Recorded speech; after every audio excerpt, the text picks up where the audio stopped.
छत्तीसगढ़ विधानसभा चुनाव के पहले चरण के लिए 90 में से 20 विधानसभा सीटों के लिए मतदान चल रहा है। पहले चरण में मतदान वाले 20 विधानसभा क्षेत्रों में कुल 223 उम्मीदवार मैदान में हैं। इनमें 198 पुरुष हैं, 25 महिलाएं हैं। वहीं कुल 40,78,681 मतदाता अपने मताधिकार का आज इस्तेमाल कर रहे हैं। बस्तर संभाग की 12 विधानसभा सीट और राजनांदगांव लोकसभा क्षेत्र की 8 विधानसभा सीटों पर मतदान हो रहा है और हालांकि इन 20 सीटों में अलग अलग समय में मतदान होने वाला है। इसके अनुसार 10 विधानसभा सीटों को मतदाताओं को मतदान के लिए 9 घंटा मिलेगा।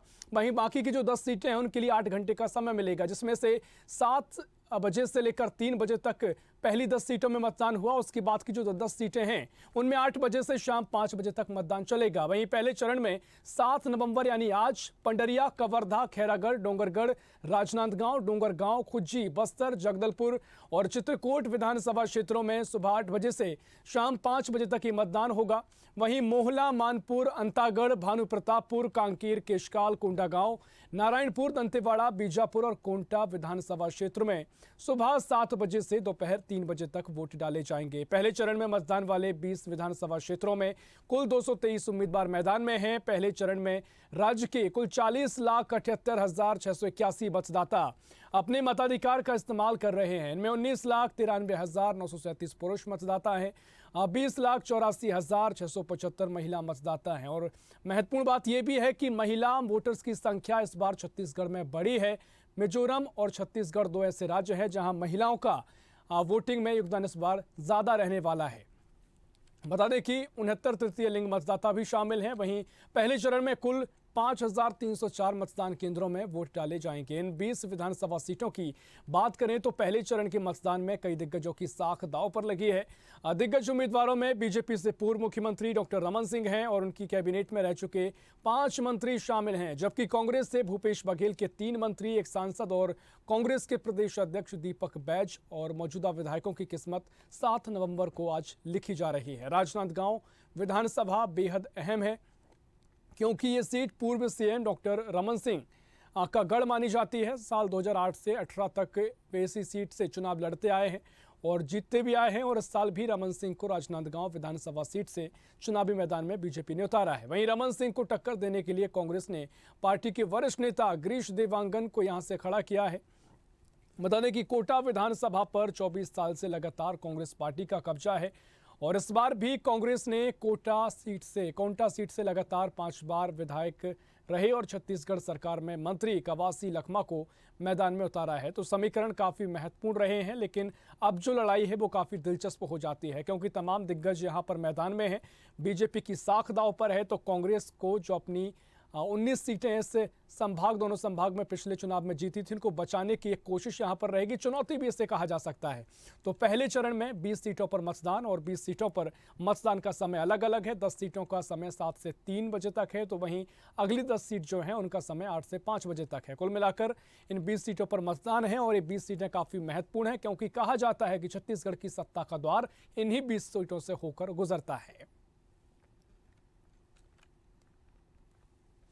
और इसी पर चर्चा करेंगे, चर्चा को आगे बढ़ाएंगे। मेहमानों से आपका तारुफ करा देते हैं। कांग्रेस से प्रवक्ता सत्यप्रकाश सिंह जी हमारे साथ जुड़ गए हैं। बहुत स्वागत है सत्यप्रकाश जी आपका। और साथ ही बीजेपी से एहतराम साहू जी हमारे साथ जुड़ गए हैं, आपका भी बहुत स्वागत है साहू जी। सबसे पहले सत्यप्रकाश जी आपके पास में आऊंगा। बस्तर संभाग और दुर्ग संभाग की बहुत महत्वपूर्ण सीटें हैं, लगातार मतदाता वोट करने पहुंच रहे हैं। 19 सीटों पर आपका कब्जा है, कांग्रेस का कब्जा है। बड़ी चुनौती भी होगी इन सीटों को बचाया जाए, क्या कुछ आपकी पहली प्रतिक्रिया? मैं आपके प्रतिष्ठित चैनल के माध्यम से लोगों से अपील करूंगा कि ज्यादा से ज्यादा अपने घरों से निकले और मतदान का अपना अधिकार जो है उसको पूर्ण करें। ठीक है, एक चीज मैं बोलूंगा, बस्तर संभाग की मैं खास तौर से बात करना चाहूंगा। देखिए, हमने विकास किया है। उसी मुद्दे को लेकर जनता तक चुनाव से पहले जो प्रचार चला था हम वही लेके गए थे। विकास किया, योजना अंतिम व्यक्ति तक पहुंची है। 40 लाख लोग गरीबी रेखा से ऊपर आते हैं, नीति आयोग की रिपोर्ट देती है।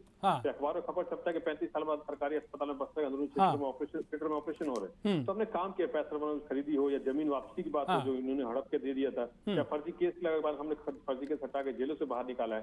सड़क मार्ग था, जिनके वरिष्ठ नेता मंत्री सब जा रहे हैं, तो हमने वो विकास किया। यानी आप ये कह रहे हैं कि आपकी जो लड़ाई है विकास आपका मुद्दा है और इसी के आधार पर आप चुनाव लड़ रहे हैं? रहे हैं सत्यप्रकाश जी। जी जी, हमारा मुद्दा सिर्फ और सिर्फ विकास है, योजनाएं, मुख्यमंत्री जी, और इसके अलावा दूसरा कोई मुद्दा नहीं। जाति धर्म लड़ाने वाले मुद्दे हम नहीं करते, हम सिर्फ विकास की बात करते हैं, अपनी योजनाओं की बात करते हैं, एक रूपरेखा रखते हैं कि अगर हम आएंगे तो क्या करेंगे। ठीक है सत्यप्रकाश जी, एक मोटा मोटा आंकड़ा मैं आपसे चाहूंगा, कितनी उम्मीद है आपको इन 20 सीटों में से कितनी कांग्रेस इस बार ला पाएगी? ठीक है, मैं तो व्यक्तिगत तौर पर बोलूंगा, हम 20 में से 20 जीतेंगे, क्योंकि मैं जमीन स्तर पे भी गया हूँ, राजनांदगांव में गया हूँ, बस्तर संभाग में कुछ विधानसभा क्षेत्रों में गया था, तो वहां सब जनता जानती है हमको काम हुआ है, विकास हुआ है, हमको उसका लाभ मिला है, तो जनता संतुष्ट है। जनता में किसी बात की नाराजगी नहीं है कि सरकार ने काम नहीं किया है। हाँ, इतना जरूर मैं बोल सकता हूँ खुले तौर पे कि जनता ये बोलती है काम और होना चाहिए, कि जो काम नहीं 15 साल में हो पाया उसको 5 साल में बांटने की कोशिश मुख्यमंत्री जी ने की है। उनको मालूम है 15 साल में जो अच्छी बात है कि आपने स्वीकार उसके बाद 5 साल में नहीं हो सकते। हाँ बिल्कुल, आपने बहुत अच्छी बात कही कि जनता अगर कुछ चाहती है कि काम और होना चाहिए तो इस पर आपकी संभावना है। बहुत अच्छी बात आपने कही, मैं चर्चा को आगे बढ़ाऊंगा। एहतराम जी आपके पास आऊंगा। देखिए यहाँ पर कांग्रेस कह रही है 19 सीटों पर पहले से कब्जा है, अब 20 सीटें इस बार जीतेगी। अब रमन सिंह आपके पूर्व मुख्यमंत्री सबसे बड़ा चेहरा है, उनकी साख यहाँ पर दांव पर है और आसपास के और भी आपके जो रमन सरकार में मंत्री रहे वो भी यहाँ से प्रत्याशी हैं, तो क्या कुछ आपकी प्रतिक्रिया इस पे एहतराम जी? ऋषभ जी नमस्कार। जी सत्यप्रकाश जी नमस्कार और सभी दर्शकों को नमस्कार।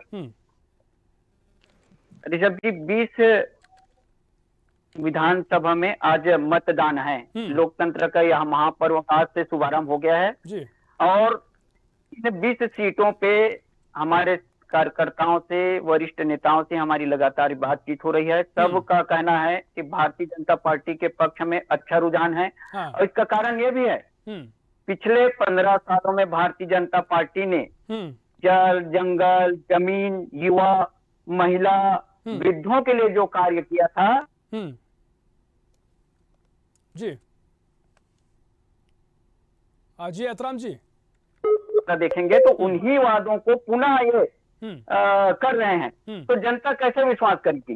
और हमारे सत्यप्रकाश जी भी बोल रहे थे कि 20 में 20 हम ज्यादा बड़ी बातें नहीं करेंगे, हमको 14-15 सीटों में निश्चित रूप से जीत मिलेगी। और भारतीय जनता पार्टी अपने 15 सालों के विकास कार्यों को लेकर जा रही है जनता के बीच, और 5 सालों के कांग्रेस के जो वादों को नहीं करने का जो खामियाजा शिक्षा, स्वास्थ्य, सिंचाई सभी में मिला है वो जनता के बीच में है। दोनों खुली किताब की तरह हमारा कार्यकाल और कांग्रेस का कार्यकाल। इसलिए भारतीय जनता पार्टी को उम्मीद है कि भारतीय जनता पार्टी को जनता का विकास उन्होंने किया है, उसी के आधार पर ये वोट मांग रहे हैं। जी विकास हुआ है, कागजों में विकास हुआ है, धरातल पे विकास नहीं हुआ है। सारे इनके विकास जो है वो कागजों में हुआ है।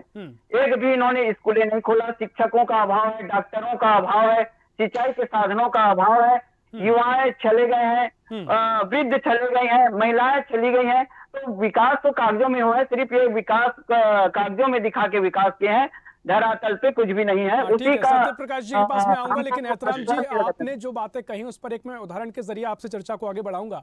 जिस तरीके से चित्रकूट है, सीट है जहां से दीपक बैज खुद मैदान में है।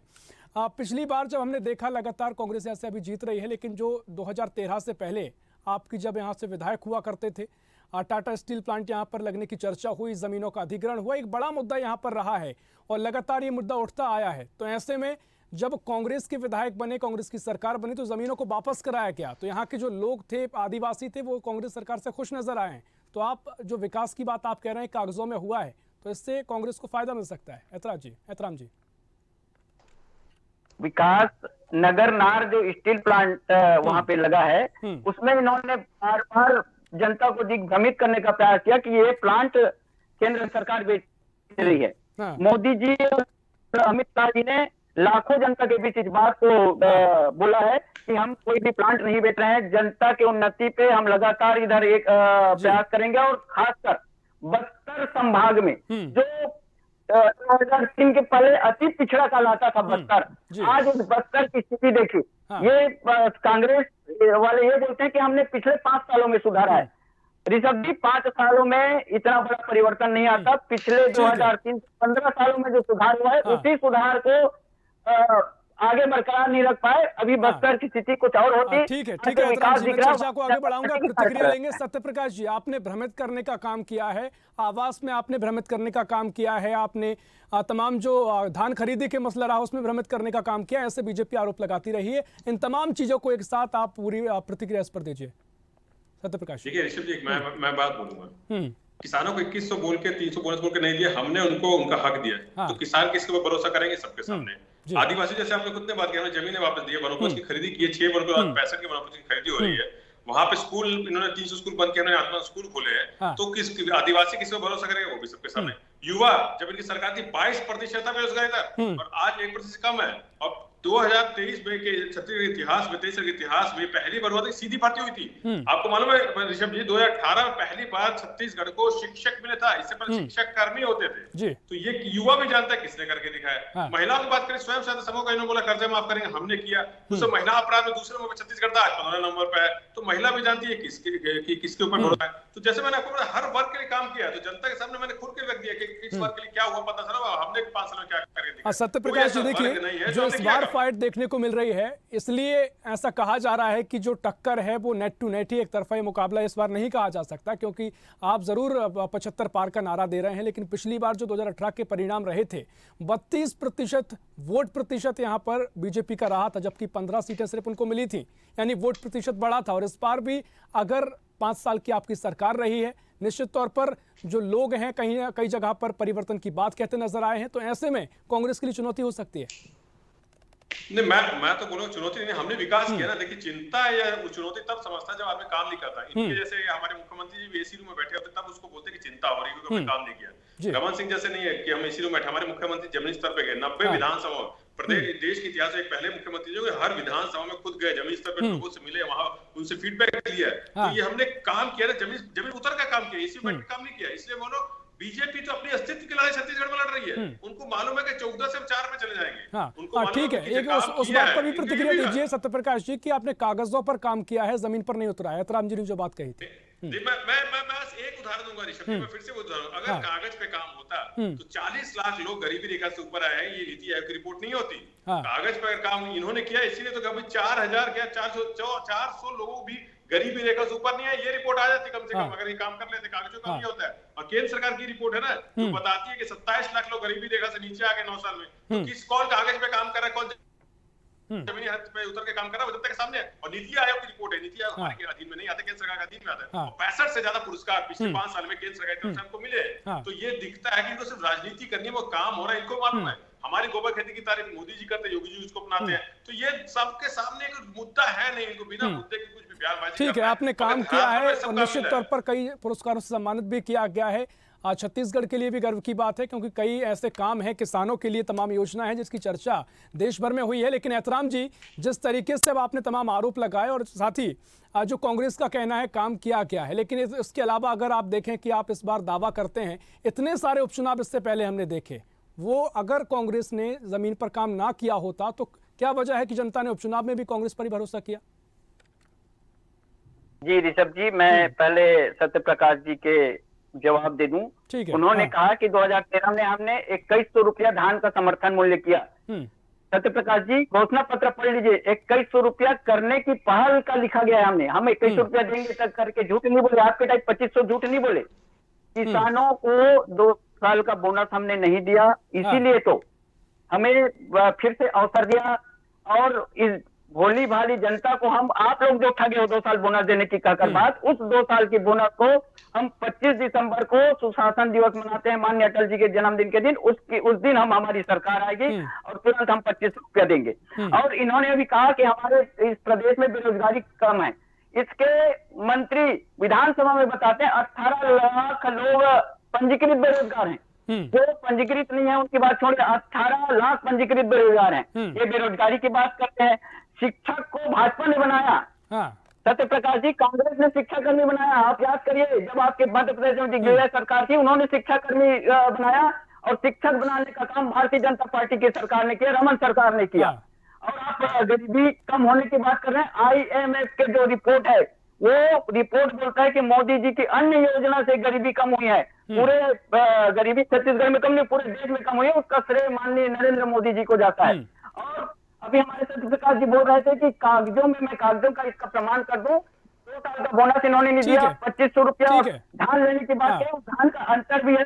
घर घर रोजगार देने की बात है। सत्यप्रकाश जी, छोटी सी प्रतिक्रिया, उसके बाद कुछ सवाल मेरे भी रहेंगे। सत्यप्रकाश जी, हाँ ठीक है एतराम जी, मैंने सवाल उनसे किया। हाँ जी ऋषभ जी, मेरे पास इस समय नहीं है, थोड़ा सा मैं संक्षिप्त में करूंगा, मैं दूसरे विषय में जाना। हाँ, मैं एक चीज बोलना चाहूंगा, देखो इन्होंने बोला आईएमएफ की रिपोर्ट। ऋषभ जी, आपको मालूम है आईएमएफ में रिपोर्ट क्या दी? हंगर में कहां पे, हंगर इंडेक्स में भारत कहां पे, वो सबके सामने है। ठीक है। अब बिल्कुल सत्यप्रकाश जी, लेकिन जिस तरीके से खबरें अभी सामने आ रही हैं, बिलासपुर से अभी की तुरंत की खबर है, आपके जो पिनाल उपवेजा जी हैं वो भारतीय जनता पार्टी में शामिल हो गए हैं, कई जो कार्यकर्ता उनको साथ ले गए हैं, तो ये क्या चुनौती आपके लिए दल बदल जो हो रहा है वो आपके लिए बनेगी? इस पर प्रतिक्रिया मेरी चाहूंगा, क्योंकि समय भी कम है आपके पास। देखिए ऋषभ जी, एक बात मैं बोलूंगा, जो व्यक्ति अपने आप को सर्वोपरि समझता पार्टी से ऊपर, वो जा सकता है। पार्टी के दरवाजे सभी के लिए खुले हैं। अरे हमने तो सिंधिया जी को नहीं रोका था, वो गए, तो जो अपने आप को सर्वोपरि समझेगा जाएगा। अगर जो पार्टी विचारधारा को सर्वोपरि समझता है, पार्टी को सर्वोपरि समझता है, वो यहाँ रहेगा। तो इससे कौन जा रहा है उसको कोई रोक नहीं सकता, वो जाए, हमको इससे फर्क नहीं पड़ता है। हमको जनता से फर्क पड़ता है कि जनता क्या समझ रही है, जनता क्या जान रही है, जनता क्या चाहती है। हमारे लिए सर्वोपरि जनता है, हमारी सरकार के लिए, पार्टी के लिए, हमारे मुख्यमंत्री जी के लिए। तो जनता ठीक है, निश्चित तौर पर देखिए आपकी तमाम बातें हैं, तमाम मुद्दे हैं, लेकिन महत्वपूर्ण ये है कि वोटिंग हो रही है और 3 दिसंबर को परिणाम आएंगे। तमाम बातें, आपके दावे हैं, वो जनता खुद बताएगी। फिलहाल के लिए बहुत शुक्रिया इस चर्चा में शामिल होने के लिए आप दोनों मेहमानों का। तो ये अपडेट आपको दे रहे हैं जहां छत्तीसगढ़ में ऐसी ही खबरों के लिए हमें लाइक करें, शेयर करें, फॉलो करें और यूट्यूब पर सब्सक्राइब करें और बेल आइकन दबाना ना भूलें। साथ ही ताजा अपडेट्स के लिए हमारी वेबसाइट स्वदेशलाइव.com पर जरूर जाएं।